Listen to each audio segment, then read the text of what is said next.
Oh, I don't know why I made this video. I just something to do. These, I just got these two dogs that I get about 500 calves. I get a feed out here, and we use feed wagons to do it. Do this for it's a job I've got doing it for my neighbor. So there's 8 of them wagons that we fill up with ground hay. It's ground hay mixed with corn, and you got to do that every day. You go out and get the wagons, pull them up to the yard, and refill them, and pull them back out, and then get another pair, bring them up. Part of the reason I enjoy it is, I don't want them running in front of that tire. They're busy watching the calves, and they're not watching me, and I don't like to get after them too much, because then they kind of quit thinking. But yeah, it's part of the reason I like this particular job, is because it get to work with them dogs a little bit, and gives them something to do, you know. So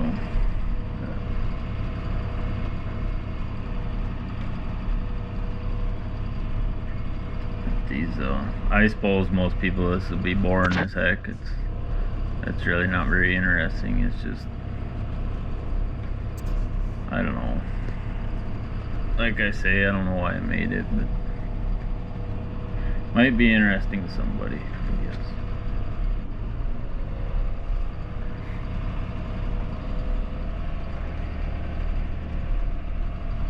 Them two there, that black dog is a good moving dog.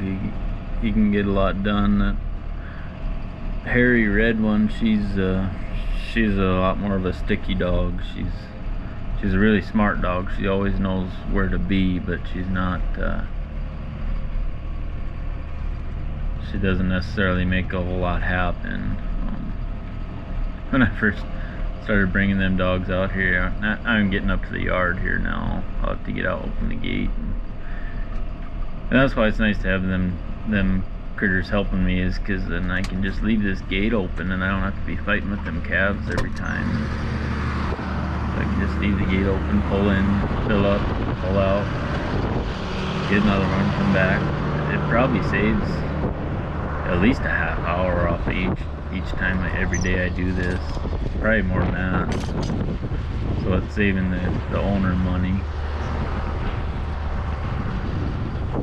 Yeah, when I first started bringing those dogs out here with these calves, they chased them around something terrible. The calves chased the dogs around something terrible.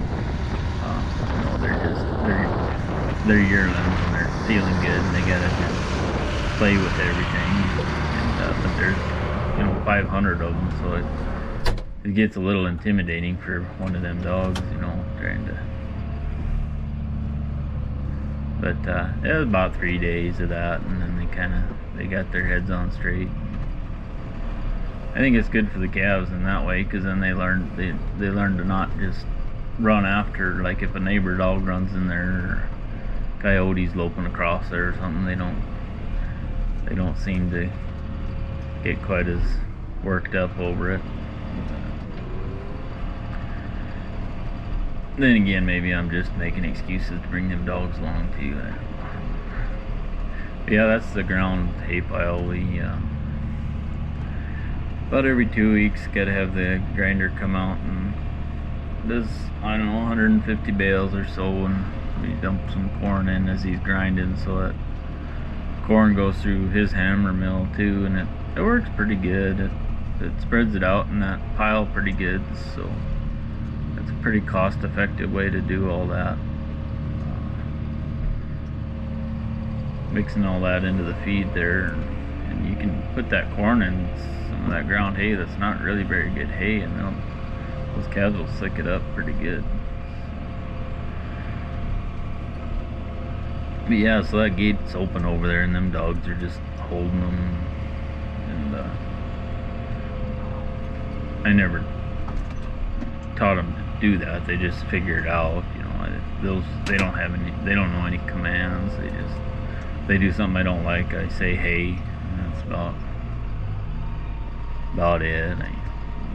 They're not the kind of dogs that could go fetch a bunch of cattle, but they're good for these kind of little jobs, I guess.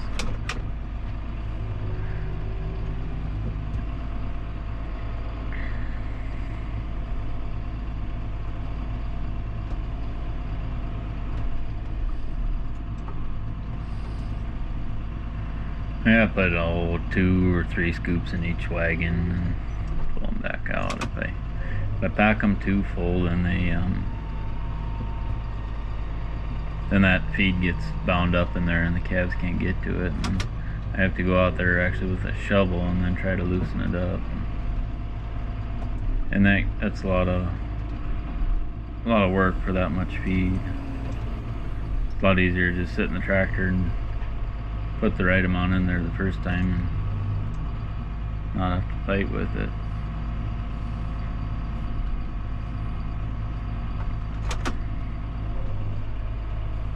Gonna run out of things to talk about here.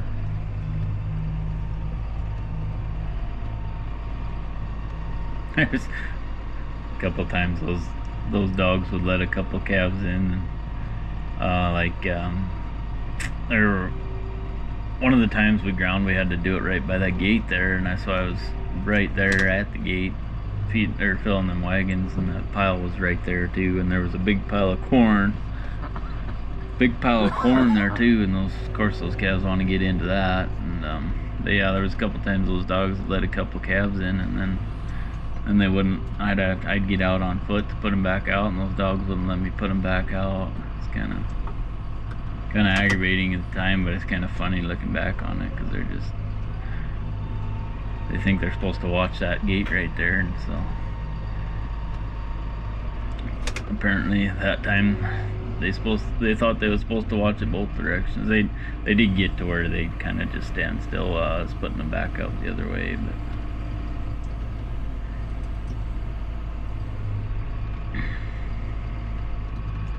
I actually don't know how I'd do this job without them, because geez, those calves would be crowding that so bad that I don't know, it'd be hard to get pulled in or out without a couple of calves getting slipped in, and then I'd be chasing 1 or 2 in here and having a heck of a time, and then there'd be a bunch more right there trying to get in, and it could be a challenge.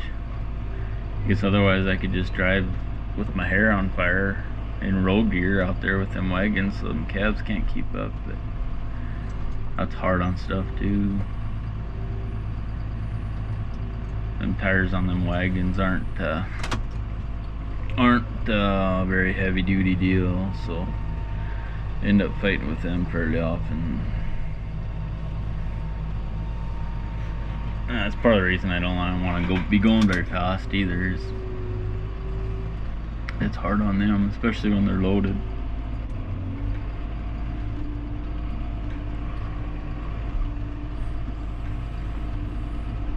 I probably should be fast forwarding through some of this, but there really ain't. This is about all it is. It's just them over there holding the calves and me loading these wagons, and then I'll get pulled out of here when I'm done, and they just kind of come with me. Usually try to go fairly slow when I pull out of here so that those calves will kind of follow me, because those dogs don't go back and bring them, they come with me, so.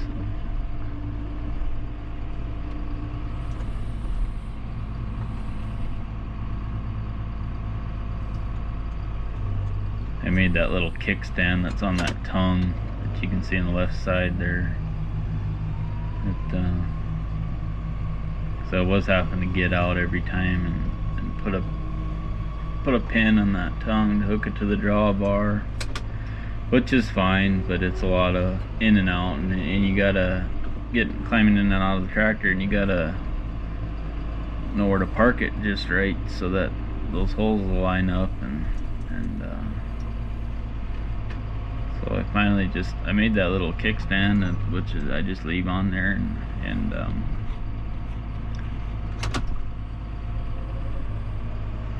And I welded a little receiver hitch to the bottom of that.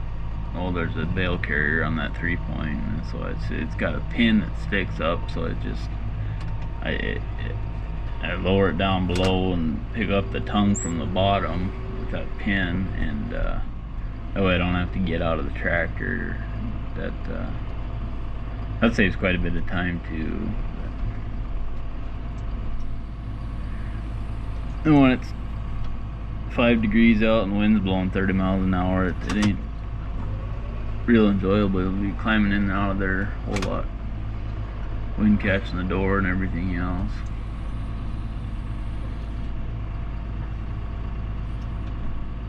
But yeah, I'll feed these calves till this part of the country, probably middle of April or early May, and then turn them out on grass, and depending on what he wants to do with them. But as far as holding on to them or selling them, but I've got some of my own calves at home I've just been feeding hay to, and pretty good hay. But it's amazing what a couple pounds of corn, how big of a difference that makes. These calves up here have quite a little more flesh on them. They look good.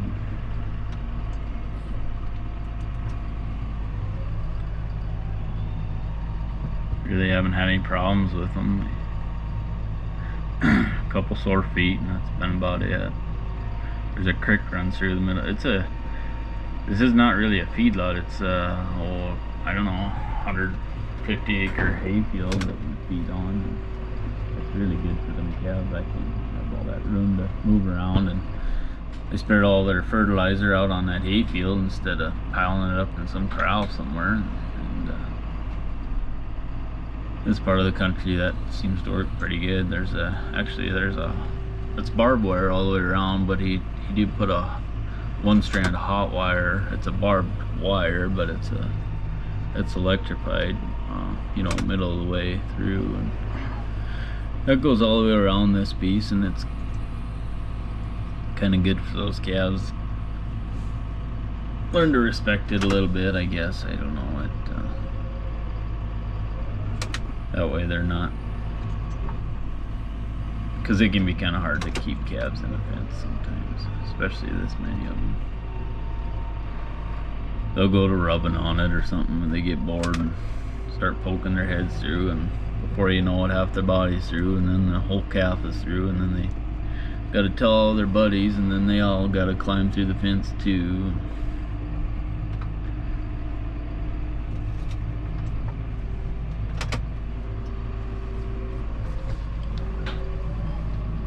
I see them dogs are kind of moving them back a little bit, and calves are starting to go back on their own actually, which is fine. Usually there's a pile of them just there waiting when I get pulled out of there.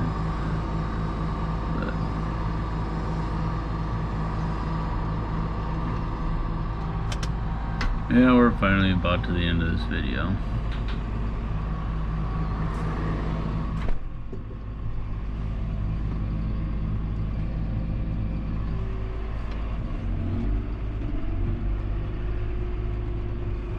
It's a 150 horse tractor.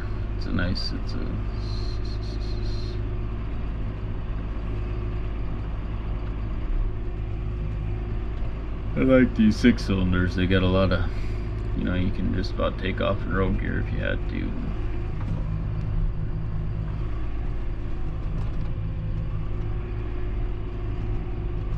See, they just kind of come with me. I don't know.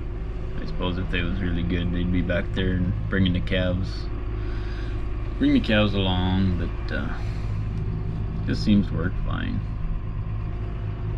Like I said, saves time. Kind of fun. I don't know. Come on, Sable.